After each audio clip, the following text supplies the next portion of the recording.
story about a rainy day set to a piece of classical music in which the storm echoes the structure of the music. It can be an artful piece of propaganda.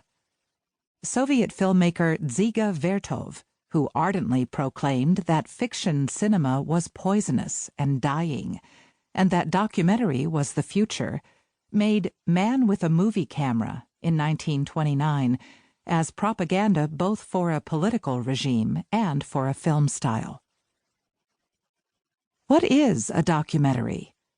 One easy and traditional answer is not a movie, or at least not a movie like Star Wars is a movie.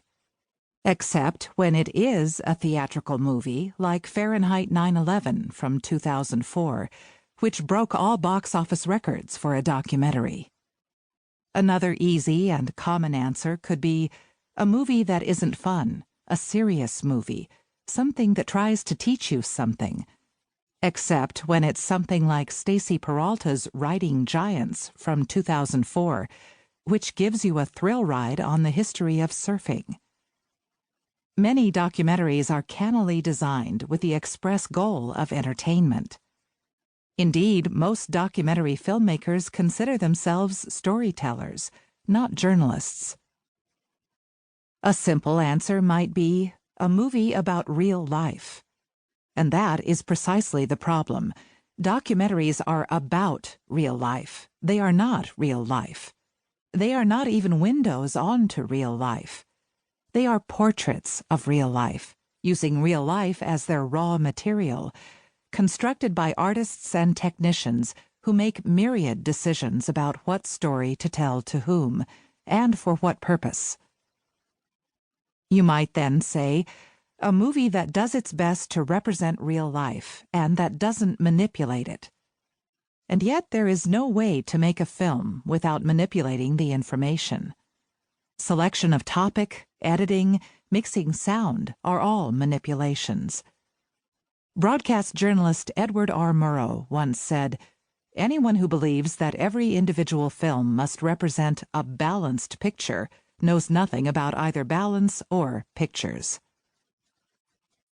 The problem of deciding how much to manipulate is as old as the form. Nanook of the North is considered one of the first great documentaries, but its subjects, the Inuit, assumed roles at filmmaker Robert Flaherty's direction, much like actors in a fiction film.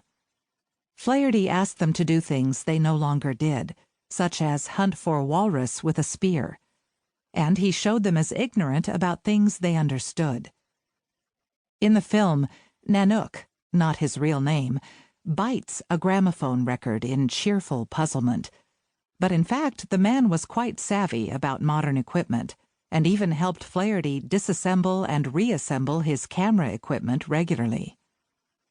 At the same time, Flaherty built his story from his own experience of years living with the Inuit, who happily participated in his project and gave him plenty of ideas for the plot. A documentary film tells a story about real life, with claims to truthfulness. How to do that honestly, in good faith, is a never-ending discussion, with many answers. Documentary is defined and redefined over the course of time, both by makers and by viewers. Viewers certainly shape the meaning of any documentary by combining our own knowledge of and interest in the world with how the filmmaker shows it to us. Audience expectations are also built on prior experience. Viewers expect not to be tricked and lied to. We expect to be told things about the real world, things that are true. We do not demand that these things be portrayed objectively, and they do not have to be the complete truth. The filmmaker may employ poetic license from time to time and refer to reality symbolically, an image of the Colosseum representing, say, a European vacation. But we do expect that a documentary will be a fair and honest representation of somebody's experience of reality.